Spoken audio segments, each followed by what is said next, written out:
those of you who don't know, this is the tug and barge Defiance and Ashtabula. Tug and barge numbers started to rise on the Great Lakes in the 1990s with the decline of the 1,000-foot freighter. Some tug and barges are repurposed freighters. The Defiance and Ashtabula work to carry stone, sand, salt, and coal between Lake Superior and Lake Erie.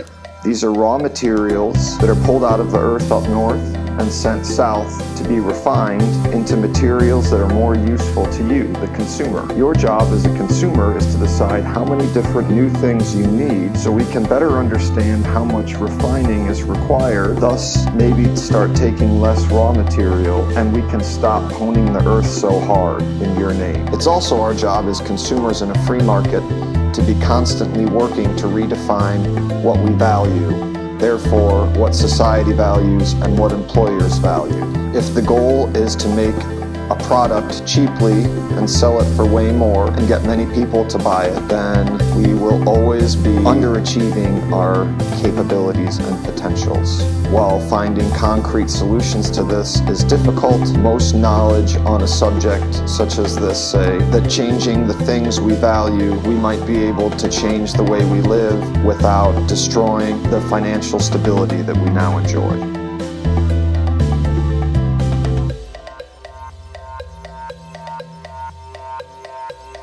Whatever you'd have me scrutinize must wait until certain cocksuckers have received a piece of my mind.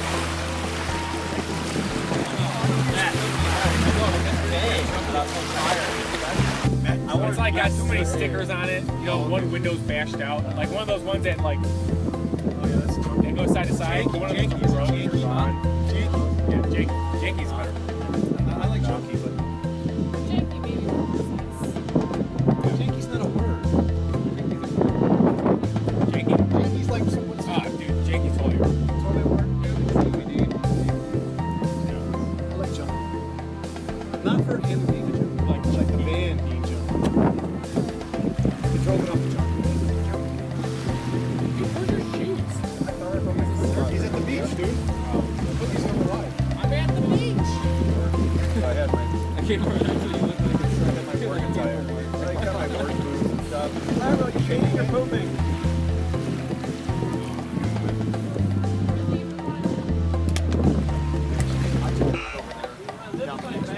Did you? I had to. I love taking. I took a shit over there at the old Ross. I lived in Back in the day. my. Oh yeah. Like, I'm definitely fond of it. When I lived in my van. That's my favorite place. In a parking lot, you know. Yeah. I had a like in a van. I was thinking about this. Man. This place used to be so different. Yeah, it did. Crazy ass. Yeah. That old building. It was so good.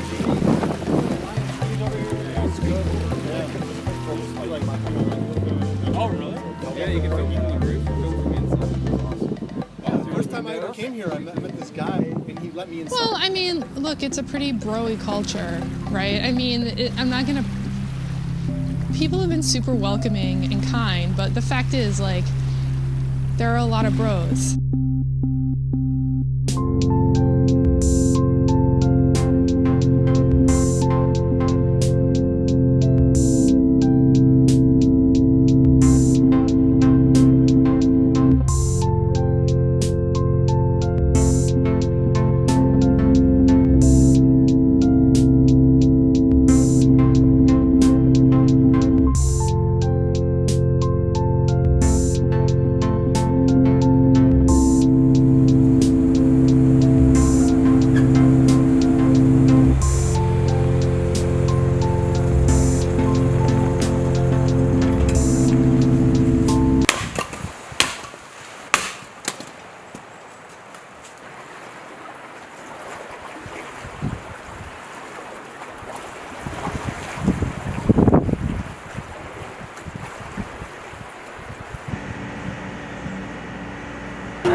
My favorite way to eat French fries.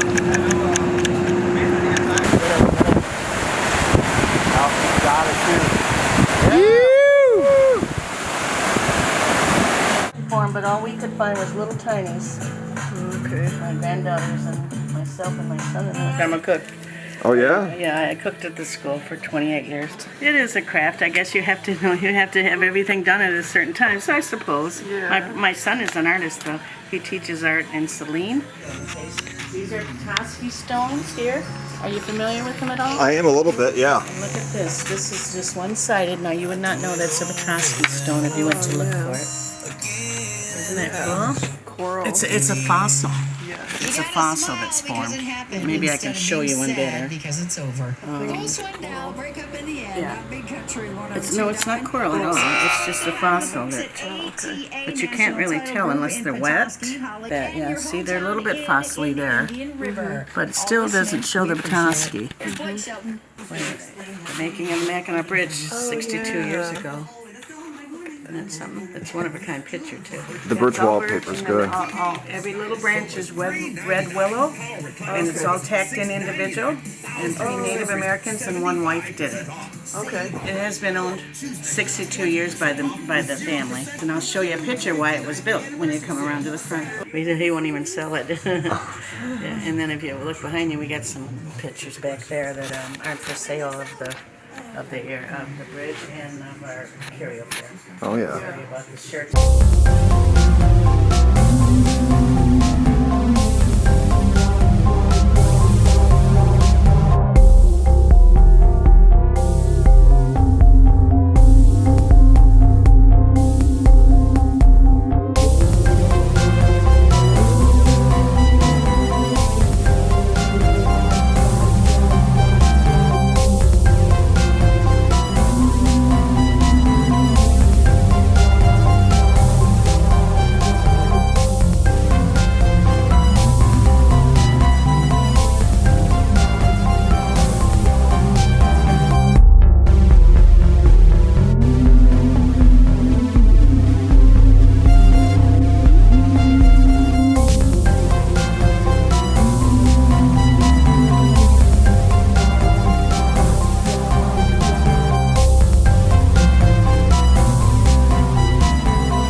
Yes, sir.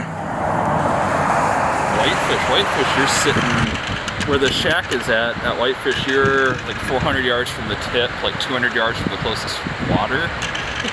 And the birds still might be, 500-600 yards off the shoreline. So you're, anywhere between 800 and 1,000 yards away from the birds. That sucks.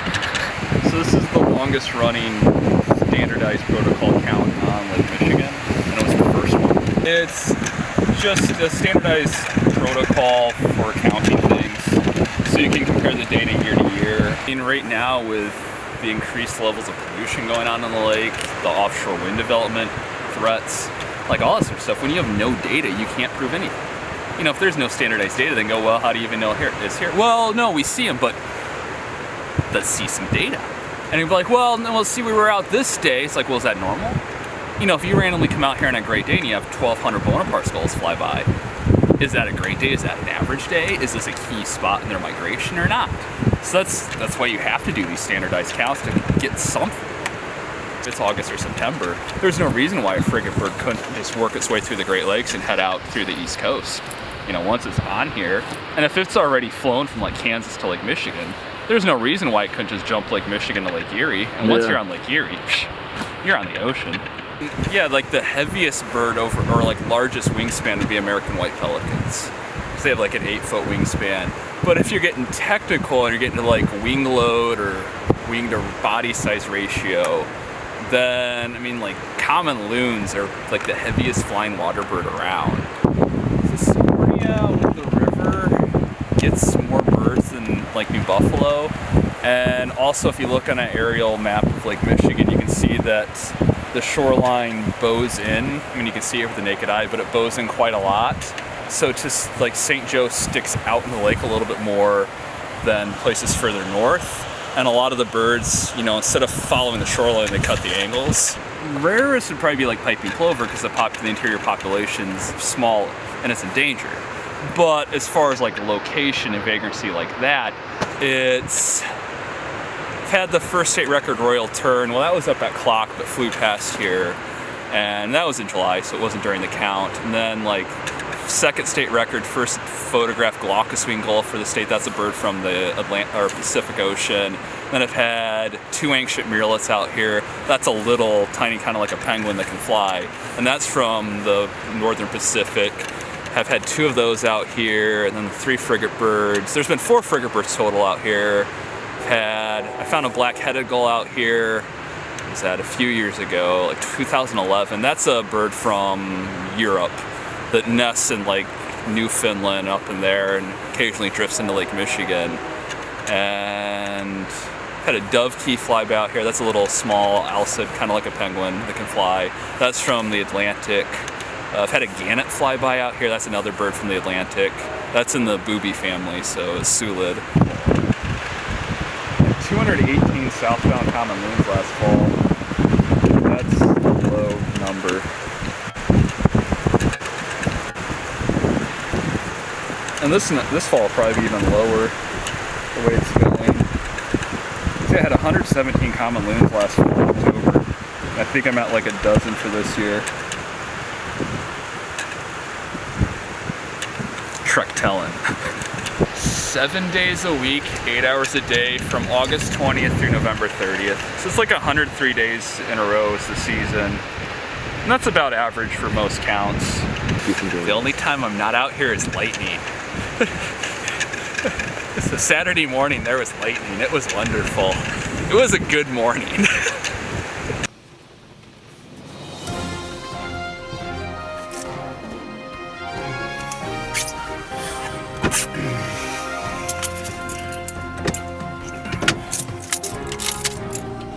Contest WSL or whatever. I mean, it's cool watching those guys surf, and you know, some of them, you know, I prefer some of their styles better over others, but you know, guys like Dane Reynolds and Craig Anderson, you know, they're more of like that free surfer, you know, type thing.